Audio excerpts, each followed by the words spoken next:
नमस्कार, स्वागत है आपका। खबरें भी तक देख रहे हैं आप। मैं आपके साथ मुमताज खान और मैं हाजिर हूं हमेशा की तरह अपनी बेहद खास पेशकश खबर की तह तक लेकर आपके दरमियान। इस कार्यक्रम के जरिए हमारा मकसद है कि उन तमाम अहम खबरों की तह तक पहुंचे, उनकी गहराई समझे जो सीधे आम आदमी के सरोकार से जुड़ी होती हैं। और इसमें हमारी मदद करते हैं हमारे तमाम ब्यूरो चीफ्स और हमारे सभी सीनियर साथी। आइए शुरुआत करते हैं आज एक बार फिर अपने इस खास कार्यक्रम की। हरियाणा से पहली खबर आपको दे रहे हैं। मुख्यमंत्री मनोहर लाल ने राज्यपाल से मुलाकात की।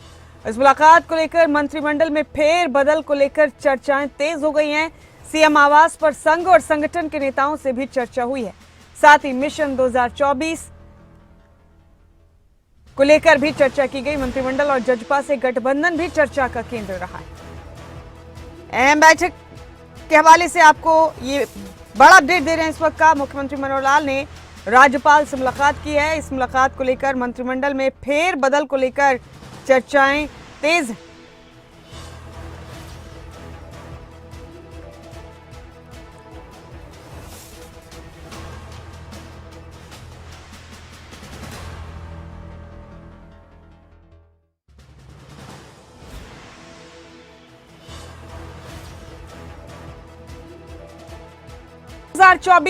और संगठन को लेकर चर्चा की गई। इस बैठक में मंत्रिमंडल और जजपा से गठबंधन को लेकर भी चर्चाएं की गई। संघ के लोग भी इस बैठक में मौजूद थे। मुलाकात को लेकर मंत्रिमंडल फेरबदल को लेकर चर्चा की गई। संघ और संगठन के नेताओं से भी चर्चा हुई मुख्यमंत्री आवास।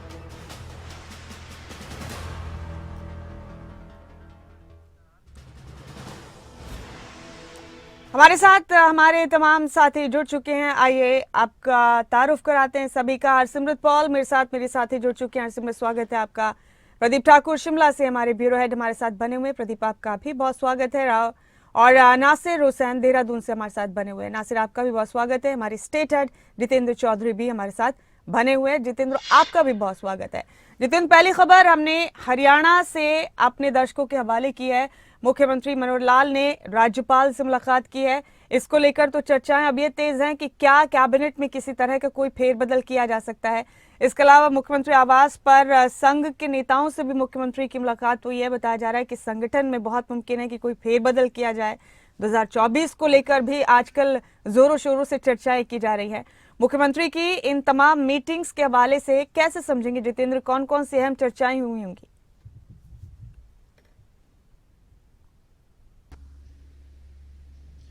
देखिए, बिल्कुल मुमताज, अगर हम बात करें, जैसे ही 5 राज्यों के चुनाव नतीजे आए हैं, हरियाणा के अंदर जो गतिविधियां हैं वो बढ़ना शुरू हो चुकी हैं। चाहे वो मुख्यमंत्री की संगठन व संघ के नेताओं से मंगलवार शाम जो मुलाकात है उसकी अगर हम बात करें, या फिर इसके अलावा राज्यपाल से भी कल शाम मुलाकात मुख्यमंत्री मनोहर लाल की हुई है। इन तमाम मुलाकातों के बाद और इसके दूसरी तरफ मुख्यमंत्री की लगातार प्रदेश संगठन के नेताओं के साथ जो मुलाकात देखने के लिए मिल रही है। कल भी 4 जिलों के मंडल अध्यक्षों और कार्यकर्ताओं के साथ मुख्यमंत्री की मुलाकात देखने के लिए मिली थी, और आज भी इसी प्रकार से 3 जिलों के जो भाजपा कार्यकर्ता हैं उनके साथ मुख्यमंत्री की जो मुलाकात है वो रहने वाली है। साथ ही अभी कुछ ही देर बाद मुख्यमंत्री हालांकि जींद दौरे के लिए भी एक निजी कार्यक्रम में जो है शिरकत करने के लिए जाएंगे।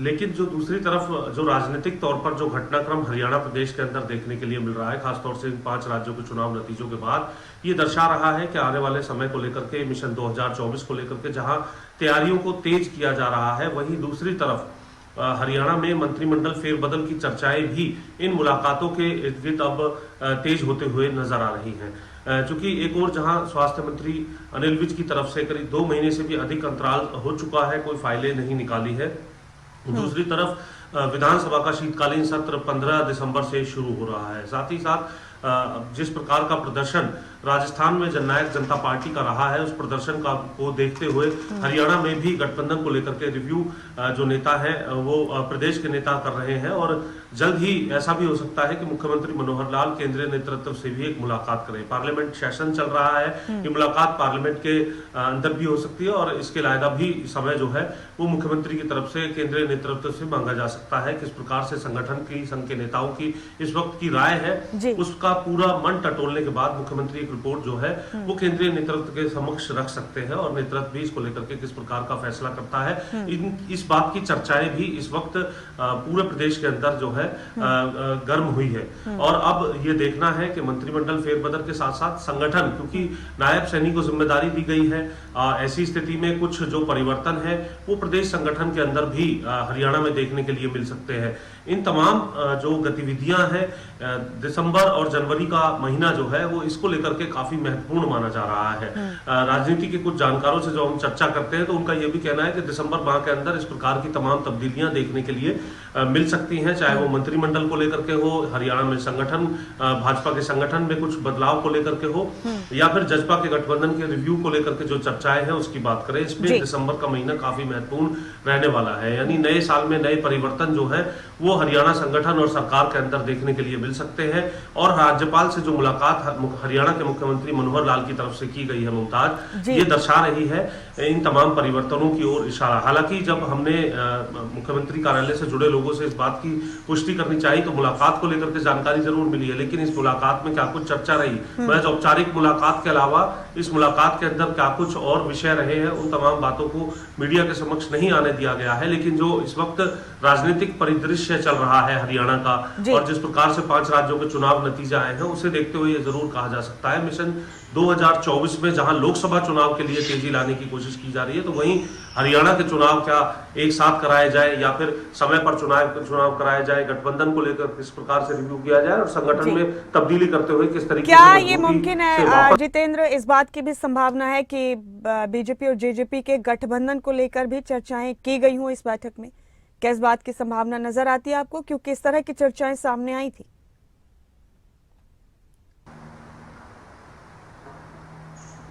देखिए, बिल्कुल राज्यपाल से किस तरीके की चर्चा हुई है ये बात मुमताज नहीं निकल पाई है, लेकिन इससे पहले जब मुख्यमंत्री ने संगठन संघ के नेताओं से जो मुलाकात की थी जिसके अंदर वरिष्ठ नेता जो प्रदेश के हैं वो सभी मौजूद रहे थे और उस बैठक की जितनी बातें सामने निकल करके आई उसमें इन तमाम 4 विषयों को लेकर के मिशन 2024 किस प्रकार से फतेह करना है, भाजपा के लिए चुनौती जो है वो अब ये अपने आप में बन गया है अपने रिकॉर्ड को कायम रखने को लेकर के, क्योंकि 10 में से 10 सीटें लाना भाजपा के लिए चुनौती है हरियाणा में लोकसभा चुनाव की अगर हम बात करते हैं। और सत्ता की भागीदारी में जिस तरीके से फिलहाल जननायक जनता पार्टी का साथ लेना पड़ रहा है, तो फुल फ्लैज किस तरीके से इस माहौल में जो है हरियाणा के अंदर सरकार लाई जा सकती है, ये मंथन का विषय रहा। संगठन में नायब सैनी को जिम्मेदारी देने के बाद किस प्रकार की तब्दीलियों की आवश्यकता है, इसकी रिपोर्ट लगातार ली जा रही है। आज भी 3 जिलों के जो संगठन के कार्यकर्ता हैं उनके साथ मुख्यमंत्री मुलाकात कर रहे हैं। कल इसी प्रकार से 4 जिलों के संगठन के कार्यकर्ताओं से फीडबैक लिया जा रहा है, कौन कितना काम कर रहा है, किस प्रकार से कार्य किए जा रहे हैं, क्योंकि अब संगठन और सरकार जो है बिल्कुल घुल मिल कर चल रहे हैं। तो ऐसी स्थिति में पूरे फीडबैक के साथ जो व्यक्ति ज्यादा अच्छा काम कर रहे हैं उनको शायद उनकी जिम्मेदारी पर बरकरार रखा जाए, लेकिन कुछ तब्दीलियों से पहले इस प्रकार का रिव्यू जो है, इस प्रकार की जो उनकी कामकाज की जो पूरा लेखा जोखा है वो लेने का काम किया जा रहा है। साथ ही जनता की नब्ज को भी कार्यकर्ताओं के मार्फत टटोलने का काम यहाँ पर किया जा रहा है। ठीक है जितेंद्र, सरगर्मियां तो चारों तरफ से तेज हैं, हर कोई अपनी सियासी सरगर्मियों में मसरूफ है इन दिनों। आप बने रहिए जितेंद्र हमारे साथ, एक और अहम खबर है हमारे पास हरियाणा की सियासत के हवाले से ही, फिर उस पर आपसे चर्चा करेंगे। बता दें अपने दर्शकों को कि नेता प्रतिपक्ष भूपेंद्र सिंह हुड्डा आज एक प्रेस कॉन्फ्रेंस करेंगे। चंडीगढ़ में दोपहर 2:30 बजे प्रेस कॉन्फ्रेंस करेंगे भूपेंद्र सिंह हुड्डा। अहम अपडेट दे रहे हैं आपको हरियाणा की सियासत के हवाले से। नेता प्रतिपक्ष की तरफ से आज एक प्रेस कॉन्फ्रेंस की जाएगी चंडीगढ़ में। भूपेंद्र सिंह हुड्डा दोपहर तकरीबन 2:30 बजे ये प्रेस कॉन्फ्रेंस करने वाले हैं। जितेंद्र चौधरी हमारे स्टेट हेड बने हुए हमारे साथ। जितेंद्र, हर कोई अपने अपने तरीके से सियासी सरगर्मियों में मसरूफ है इन दिनों। हरियाणा में खासतौर से बहुत एक्टिव नजर आ रही हैं सभी पार्टियां, विपक्ष भी इधर काफी एक्टिव है। कल विंटर सेशन को देखते हुए कांग्रेस विधायक दल की बैठक हुई, आज नेता प्रतिपक्ष की तरफ से एक प्रेस कॉन्फ्रेंस की जाएगी। किस तरह की चर्चाएं हैं, किस तरह की खबरें हैं जितेंद्र आपके पास? आज इस प्रेस कॉन्फ्रेंस में क्या बात कर सकते हैं भूपेंद्र सिंह हुड्डा?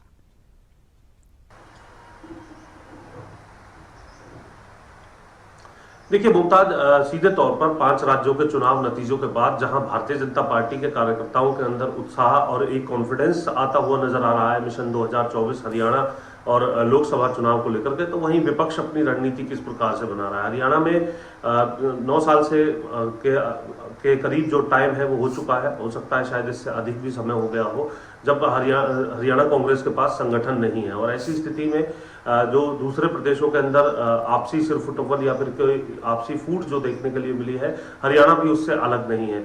आज की प्रेस कॉन्फ्रेंस के मार्फत जो इन 5 राज्यों के चुनाव को लेकर के किस प्रकार का एनालिसिस जो है वो दिया जाता है नेता प्रतिपक्ष भूपेंद्र हुड्डा की तरफ से, और साथ ही शीतकालीन सत्र को लेकर के किस प्रकार की रणनीति रहने वाली है। हालांकि 14 तारीख को एक बार दोबारा विधायक दल की बैठक बुलाई गई है, कल भी विधायक दल की बैठक थी, उसके बाद भी बताया कि मुद्दों को विपक्ष उठाने जा रहा है। लेकिन इसके इलावा जो और राजनीतिक जो प्रश्न है, जो राजनीतिक परिदृश्य बना हुआ है 5 राज्यों के चुनाव नतीजों के बाद, और विपक्ष इसको लेकर के किस प्रकार की अपनी रणनीति बनाने की तैयारी कर रहा है, हरियाणा में सरकार को किस प्रकार से टारगेट किया जाएगा, ये तमाम विषय कहीं ना कहीं आज इस प्रेस कॉन्फ्रेंस के मार्फत नेता प्रतिपक्ष भूपेंद्र हुड्डा रखते हुए नजर आएंगे, जो कि दोपहर बाद आज चंडीगढ़ में ही की जाएगी। जितेंद्र, आपका बेहद शुक्रिया इन दोनों खबरों की तह तक पहुंचने के लिए, आपका बहुत बहुत शुक्रिया। और अब हम रुख कर रहे हैं पंजाब का। पंजाब में लॉ एंड ऑर्डर और नशे को लेकर एक बैठक आयोजित की गई। मुख्यमंत्री भगवंत मान की अध्यक्षता में बैठक हुई। विभिन्न विभागों के अधिकारियों के साथ इस बैठक का आयोजन किया गया। बैठक में मुख्यमंत्री भगवंत मान ने सभी विभागों को आदेश दिए 31 मार्च तक बजट का पूरी तरह से इस्तेमाल हो जाना चाहिए। ये ताकीद की गई मुख्यमंत्री भगवंत मान की तरफ से इस बैठक में। अहम अपडेट पंजाब के हवाले से दे रहे हैं आपको। एक अहम बैठक का आयोजन किया गया पंजाब में लॉ एंड ऑर्डर और नशे को लेकर। हरसिमरत पॉल मेरे साथी इस खबर पर बनी हुई है मेरे साथ। हरसिमरत, एक अहम बैठक का आयोजन किया गया। मुख्यमंत्री भगवंत मान ने इस बैठक की अध्यक्षता की। कई अहम मुद्दों पर चर्चा हुई इस बैठक में। लॉ एंड ऑर्डर को लेकर, नशे को लेकर सख्त नजर आए हैं मुख्यमंत्री। 31 मार्च तक बजट जो अलॉट किया गया सभी विभागों को उसे पूरी तरह से इस्तेमाल करने की ताकीद भी उनकी तरफ से की गई है। आप तफसील से बताइए इस बैठक के बारे में हरसिमरत।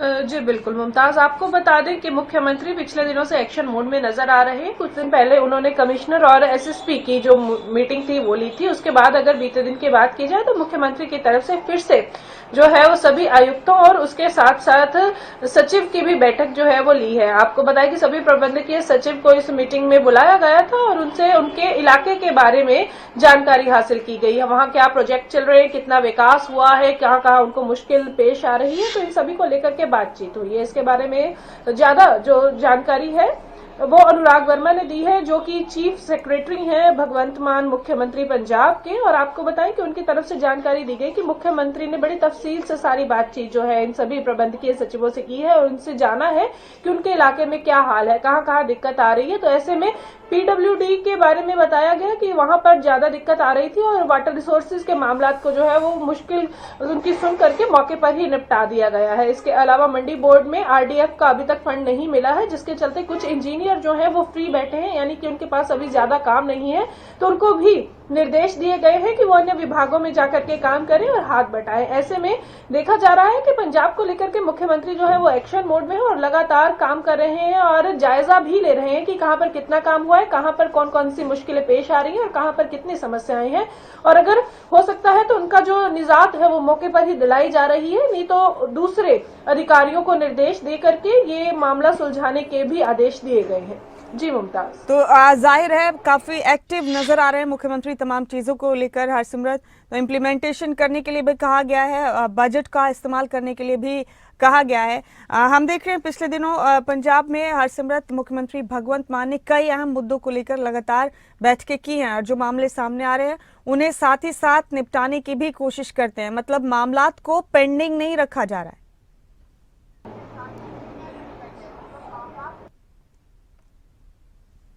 जी बिल्कुल मुमताज, जैसा कि मैंने पहले भी बताया कि मुख्यमंत्री जो है वो प्रॉपर एक्शन मोड में है। उनकी तरफ से लगातार आप देखिए कि पंजाब में ताबड़तोड़ रैलियां भी हो रही हैं। उसके अलावा अधिकारियों के साथ मीटिंग, उच्च अधिकारियों के साथ मीटिंग, लॉ एंड ऑर्डर को लेकर के और भी विकास कार्यों को लेकर के मीटिंग जो है चल रही है। आपको बताएंगे जो मीटिंग हुई है इसमें 31 मार्च तक फंड इस्तेमाल करने के भी निर्देश दिए गए हैं कि जिस महकमे को, जिस विभाग को जितना फंड दिया गया है उसको उसमें निपटाया जाए। इसके अलावा आटा दाल स्कीम को लेकर के भी उन्होंने कहा है कि ये राज्य के लिए अहम है और इसको लेकर भी मुख्यमंत्री जो है वो जल्द एक सूचना दे सकते हैं, या फिर हम कहें कि एक और जो पंजाबियों को गारंटी है वो पूरी की जा सकती है, उसको लेकर के भी बहुत जल्द एक घोषणा सुनने को मिलने वाली है। जी शुक्रिया हरसिमरत आपका इस खबर पर तमाम अपडेट देने के लिए, इस खबर की तह तक पहुंचने।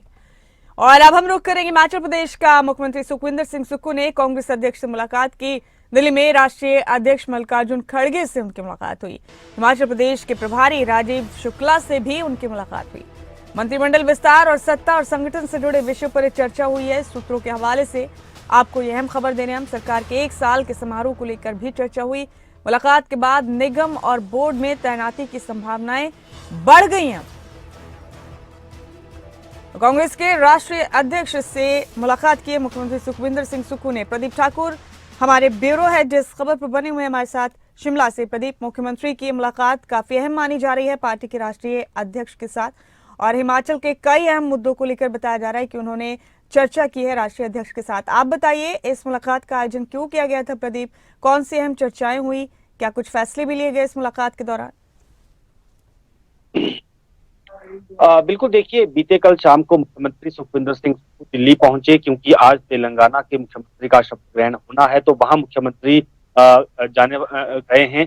तो इसलिए इनका दौरा जो है, दिल्ली का दौरा भी काफी अहम इसी लिहाज से रहा है, क्योंकि हिमाचल प्रदेश में एक तो मंत्रिमंडल विस्तार होना है और उसके साथ साथ बोर्ड में जो कांग्रेस पार्टी के वर्कर हैं जिन्होंने चुनाव के वक्त अच्छा काम किया है, उनकी नियुक्तियां की जानी है, जो अभी पेंडिंग है, ज्यादा नियुक्तियां नहीं हुई है। तो इसी से जुड़ी चर्चा, जानकारी है कि इसमें हुई है। पहले मुख्यमंत्री ने राजीव शुक्ला, जो प्रदेश प्रभारी हैं, हिमाचल प्रभारी हैं कांग्रेस पार्टी के और हिमाचल मामलों को देखते हैं, उनके साथ मुलाकात की। फिर दोनों नेता कांग्रेस पार्टी के राष्ट्रीय अध्यक्ष मल्लिकार्जुन खड़गे से मिलने पहुंचे और उनसे मुलाकात की गई है। जानकारी है कि जो मंत्रिमंडल विस्तार होना है उसको लेकर इसमें डिस्कशन हुई है, और इसके साथ साथ 1 साल का कार्यक्रम भी अभी 11 दिसंबर को धर्मशाला में होना है, उसको लेकर भी निमंत्रण दिया गया है। औपचारिक की पहले भी निमंत्रण भेजे गए थे, लेकिन औपचारिक तौर पर मुख्यमंत्री ने खुद मिलकर राष्ट्रीय अध्यक्ष को निमंत्रण दिया है कि आप इस कार्यक्रम में आए, और 1 साल का जो धर्मशाला में कार्यक्रम होना है वहां की उपलब्धियों को राज्य सरकार बताएगी। और इसके साथ साथ लोकसभा चुनाव भी आने वाले समय में होने हैं, क्योंकि जिस तरह से विधानसभा चुनावों में कांग्रेस को आशातीत सफलता नहीं मिली है, उसके बाद अब अगला फोकस पूरा लोकसभा चुनाव पर रहेगा। तो ऐसे में हिमाचल में कांग्रेस की सरकार है, 4 सीटें यहाँ पर हैं, तो ये चारों सीटें कांग्रेस के खाते में आए, इसके लिए अभी से ही रणनीति बनाकर काम करने की जरूरत है। इसको लेकर लगातार पहले भी चर्चाओं का दौर रहा है, तो सप्ताह इसमें भी जब बड़े नेताओं की मुलाकात हुई है तो उसमें ये चर्चा का विषय रहा है। और उसके साथ साथ जो बोर्ड निगमों में इंतजार कर रहे हैं कांग्रेस पार्टी के वर्कर की हमें हमारी ताजपोशी हो, जिम्मेदारियां हमें मिले, ताकि वो और उत्साह के साथ लोकसभा चुनाव में काम कर सके। तो ये तमाम विषय जो है इस डिस्कशन में रहे हैं। जी, निगम और बोर्ड्स में भी तैनातियों की संभावनाएं हैं, इसको लेकर भी इस मुलाकात को समझा जा रहा है। बिल्कुल, देखिए, हिमाचल में अगर बड़े बोर्ड निगमों की बात करें तो ये संख्या लगभग 40 से ज्यादा है। हालांकि अभी तक कम लगभग 6-7 बोर्ड निगमों में ही जो महत्वपूर्ण कुछ निगम है उनमें नियुक्तियां हुई है, और उसमें जो पार्टी के वर्कर होते हैं उनको नियुक्तियां दी जाती हैं। लेकिन बाकी जो बोर्ड निगमों में है उसमें नियुक्तियां भी नहीं हुई है, और बाकी भी कुछ जो पद पड़े हैं जिनको भरा जा सकता है, जैसे कोई बड़े लीडर्स हैं उनको अगर उनकी जो जिम्मेदारियां हैं उनको देनी पड़ती है, तो राज्य सरकार में बहुत सारे पद होते हैं, योजना बोर्ड का पद होता है, वित्त आयोग के पद हैं, 20 सूत्रीय कार्यक्रम जैसे पद दिए गए हैं। इसके साथ साथ HPTDC है, और बाकी भी इसी में निगमों में भी जो इसमें नियुक्तियां मिलती हैं, वन निगम में भी नियुक्तियां मिलती है। तो ये तमाम तरह के निगम हैं, बोर्ड हैं, जिसमें वर्करों को नियुक्त किया जाता है, और ऐसे वर्कर जो सीनियर वर्कर हो, सीनियर लीडर्स हो, जो चुनाव नहीं लड़े या उन्होंने चुनाव लड़ने के लिए किसी दूसरे को अपना टिकट देने में सहमति दी है, तो ये तमाम इस तरह के लीडर्स होते हैं जिनको पॉलिटिकल तौर पर अरेस्ट किया जाता है सरकार में। तो ये तमाम अभी नियुक्तियां होनी है, तो इसको लेकर लगातार दौर जो है पहले भी इसको लेकर चर्चाओं पर चलता रहा। कांग्रेस पार्टी की जो प्रदेशाध्यक्ष हैं प्रभात सिंह, उन्होंने भी काफी समय पहले मांग की थी कि जो ऐसे हमारे वर्कर हैं उनको नियुक्ति मिल जानी चाहिए। तो हॉली लॉज कैंप से अभी कुछ दिन पहले ही यशवंत छाजटा उनको हुडा का वाइस चेयरमैन बनाया गया है। तो इसके साथ साथ और भी इस तरह की नियुक्तियां होनी है, तो संभवतः इसको लेकर इसमें चर्चा हुई है कि किस किस को जिम्मेदारियां दी जा सकती हैं। इसके साथ साथ जो मंत्री के 3 पद खाली हैं उसको लेकर क्योंकि जो राष्ट्रीय अध्यक्ष है मल्लिकार्जुन खड़गे, उनका जो एक मत है कि हिमाचल में इन 3 पदों में से एक पद एससी कोटे को भी जाना चाहिए, जी। उसको लेकर भी चर्चाओं का दौर लगातार चला है। कांगड़ा से यादव गोमा का नाम सबसे प्रमुख इसमें चल रहा है। इसके साथ साथ मंत्रियों जो बाकी मंत्री बनने हैं, बिलासपुर से राजेश धर्मानी का नाम चल रहा है, मुख्यमंत्री के बिल्कुल करीबी हैं ये। और कांगड़ा से जो धर्मशाला है वहां से सुधीर शर्मा का नाम भी चल रहा है। राजेंद्र राणा के नाम को लेकर भी चर्चाएं हैं, संजय रतन के नाम को लेकर भी चर्चाएं हैं। जी। जो 6 सीपीएस बनाए गए हैं उनमें से भी किसी को मंत्री के पद से नवाजा जा सकता है, इस तरह की भी चर्चाएं हैं। तो इसके बीच में राष्ट्रीय नेतृत्व क्या चाहता है, तो यही एक राय लेने के लिए, उनसे विचार विमर्श करने के लिए ही मुख्यमंत्री ने ये मुलाकात की है। और हम कह सकते हैं कि आने वाले कुछ दिनों में जो मंत्रिमंडल विस्तार है और बोर्ड निगमों में नियुक्तियों का दौर शुरू हो सकता है। प्रदीप, आपका बेहद शुक्रिया इस खबर की तह तक पहुंचने के लिए, बहुत बहुत शुक्रिया आपका। और यहाँ हम रुख करेंगे उत्तराखंड का। देहरादून में इन्वेस्टर्स समिट की तैयारियां पूरी कर ली गई हैं। उद्घाटन में प्रधानमंत्री नरेंद्र मोदी शिरकत करेंगे। ये सम्मेलन 2 दिवसीय होगा। 8 दिसंबर को सम्मेलन में प्रधानमंत्री नरेंद्र मोदी पहुंचेंगे और 9 दिसंबर को केंद्रीय गृह मंत्री अमित शाह इस सम्मेलन में आएंगे। देश और विदेश के ज्यादातर निवेशक इस सम्मेलन में हिस्सा लेने के लिए देहरादून पहुंचेंगे। नासिर हुसैन हमारे साथी देहरादून से इस खबर पर बने हुए हमारे साथ। नासिर, तमाम अपडेट हम अपने दर्शकों तक पहुंचाते हैं आपके जरिए। इस इन्वेस्टर्स समिट के हवाले से 8 और 9 तारीख को 2 दिन का ये बड़ा इन्वेस्टर्स समिट होने जा रहा है। मुख्यमंत्री ने, प्रदेश की सरकार ने, अधिकारियों ने काफी मेहनत की इस समिट को कामयाब बनाने के लिए। अब तकरीबन आखिरी फेज में है तैयारियां, कल आगाज होगा समिट का। आप बताइए अभी क्या चल रहा है वहां पर, किस तरह की सूरत हाल है? प्रधानमंत्री भी पहुंचेंगे 8 तारीख को। देखिए मुमताज, 8 और 9 दिसंबर को जो इन्वेस्टर समिट उत्तराखंड के राजधानी देहरादून में होने वाला है, उसकी तैयारियां लगभग पूरी कर ली गई। खुद मुख्यमंत्री पुष्कर सिंह धामी भी कल जायजा लेने के लिए FRI ग्राउंड पहुंचे थे, जहां पर मुख्य कार्यक्रम होने हैं। वहां पर तमाम चीजों का जायजा लिया। और क्योंकि प्रधानमंत्री नरेंद्र मोदी शामिल हो रहे हैं कार्यक्रम में, इसलिए मुख्यमंत्री चाहते हैं कि किसी भी तरह की कोई कमी इस कार्यक्रम में ना रह जाए। और इसीलिए उन्होंने खुद कई घंटों तक वहां पर जायजा लिया, निरीक्षण किया और हर एक चीज को गली बातें देखा, बारीकी से हर एक चीज का मुआयना किया। और अगर कहीं कोई कमी रह गई है तो उसके लिए अधिकारियों को निर्देशित भी उन्होंने किया। जोरी ग्राउंड से लेकर के FRI ग्राउंड है, वहां तक उन्होंने सड़कों का निरीक्षण किया है। और तमाम जो सड़कें हैं, जो साज सज्जा का काम किया जा रहा था, उसका भी निरीक्षण किया। और तमाम अधिकारियों को निर्देश दिए कि हर एक चीज, हर एक व्यवस्था दुरुस्त रहे, क्योंकि PM मोदी शामिल हो रहे हैं कार्यक्रम में। और अगले दिन जब 9 तारीख को इसका क्लोजिंग होगी इन्वेस्टर समिट की, उस वक्त जो देश के गृह मंत्री अमित शाह वो भी आएंगे। वैसे में प्रधानमंत्री शामिल हो रहे हैं, गृह मंत्री शामिल हो रहे हैं और 30 देशों के राजदूत भी इस कार्यक्रम में शामिल हो रहे हैं। साथ ही साथ देश और विदेश और देश के तमाम जो बड़े निवेशक हैं वो इस कार्यक्रम में शामिल होंगे। अडानी अंबानी के भी आने की कार्यक्रम तय हुआ है। तो कुल मिलाकर ये कह सकते हैं कि एक बड़ा कार्यक्रम होने वाला है। उत्तराखंड के इतिहास में एक ऐतिहासिक कार्यक्रम होने वाला है। और मुख्यमंत्री पुष्कर सिंह धामी ने भी कहा है कि इस कार्यक्रम को सफल बनाने के लिए जो जी जान से कोशिश हो वो की जा रही है, ताकि कार्यक्रम को सफल बनाया जा सके। क्योंकि इसका उद्देश्य यही है कि उत्तराखंड में ज्यादा से ज्यादा निवेश आए और यहाँ के जो बेरोजगार युवा है उनको रोजगार मिल सके, यहाँ की तस्वीर बदल सके। ज़ाहिर नासिर, तमाम बड़े इन्वेस्टर्स को इनवाइट किया गया है इसके लिए। आपने भी बताया कि 30 देशों से ज्यादा राजदूत भी इसमें शामिल हो रहे हैं और एक बड़ा सम्मेलन होने जा रहा है। नासिर, हम इतिहास को अगर देखें तो क्या उत्तराखंड में इससे पहले जो इस तरह के इन्वेस्टर समिट आयोजित किए गए हैं वो इतने बड़े पैमाने पर थे कभी, या पहली बार इतना बड़ा आयोजन किया जा रहा है? देखिए मुमताज, पिछली बीजेपी सरकार में जब त्रिवेंद्र सिंह रावत मुख्यमंत्री थे, उस वक्त एक इन्वेस्टर समिट का आयोजन किया गया था, लेकिन वो इतने वृहद स्तर पर नहीं हो पाया था। हालांकि वो भी अच्छे कार्यक्रम आयोजित किया गया था और उसमें बहुत सारे MOU साइन हुए।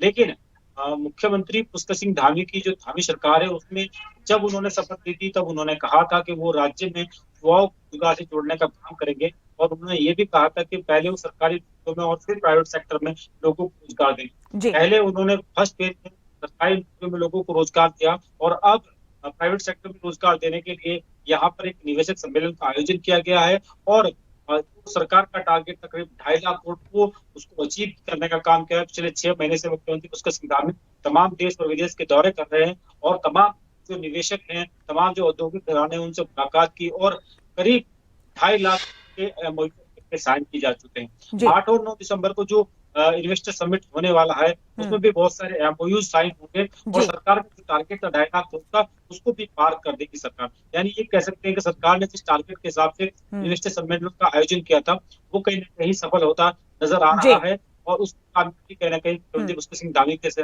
बनती है और उम्मीद ये है कि जो एमओयू साइन हुए वो धरातल पर उतरेंगे और जी। यहाँ पर ज्यादा से ज्यादा उद्योग लगेंगे और ज्यादा से ज्यादा लोगों को रोजगार जी। मिलेगा। ये बड़ी बात है उत्तराखंड के लिए, क्योंकि यहाँ पर बिल्कुल उम्मीद यही है नासिर कि इतने बड़े पैमाने पर एक समिट का आयोजन किया जा रहा है, तो इस समिट की कामयाबी से उत्तराखंड भी तरक्की के नए आयाम तय करेगा।